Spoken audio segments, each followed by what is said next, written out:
Oh my god, that mom fails her kid at badminton. Such a cool kid, too. She's so stubborn about not being a learner of any kind. It's so sad he's a smart 10-year-old kid. Lessons in critical thinking.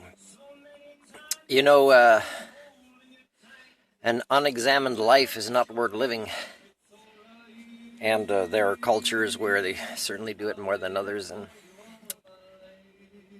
I wanted to say that, I'm reading a book on Jim Carrey, written partially by Jim Carrey from a few years ago and not that long ago. And, he mentions a lot of names of famous people. And you can see how screwed up they are in their private sessions with each other when they're not in front of the cameras. But even in front of the cameras, I mean, you can tell too, right? There's no really way that even they know when they're acting or not. It's pretty sad and pathetic. So, they have lived lives since they were a kid where they're hoping for this kind of life. But you can read books like Jim Carrey's book and see what he says in award shows or other people, and Jewel, the singer, and everybody still wants to learn that lesson the hard way and destroy themselves in ways that, they might have to convince themselves they've made progress in their later life, but really they haven't. Their brains are pretty screwed up. And so, like, it's not something I need to do. And, in the future, I think there'll be more documentaries about this, about people that were, like child stars or even people that became famous or millionaires, and how, their levels of happiness weren't higher, and they actually made a lot of other people unhappy or confused about what happiness is, with their followers. So, they do damage to society and they don't even know. And, but, who's going to do the narration for this documentary? Is it going to be Jordan B. Peterson? Because he'll never stop suffering from the same thing. So it'd be like a funny sign of the hypocrisy and the delusion of our species collectively. And this lesson in critical thinking, speaking of people who are disconnected from reality and delusional, is religious people. I mean, I observe so many, and I could stick to different denominations of Christianity here, and I'm not saying it's only with them, this issue, but they, like the Engelbert Humperdinck song says, before I turn this on, is 7 billion people, it was back then, the title of the song.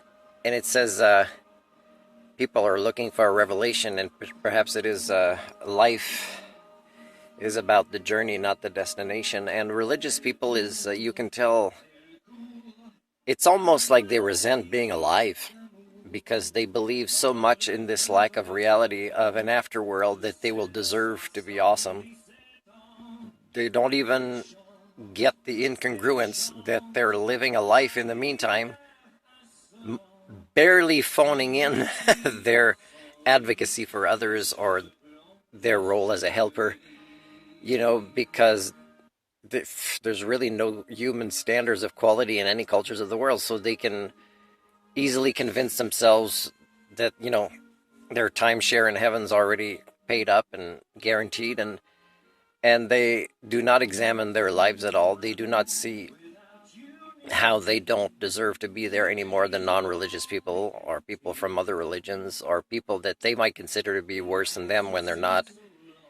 And this evaluation of one's life to find out if it is worth living, and I don't know if there's a God that rewards people for slacking off through the privilege of being alive and having the ability to make decisions that can make heaven on this planet. Will that offend their God?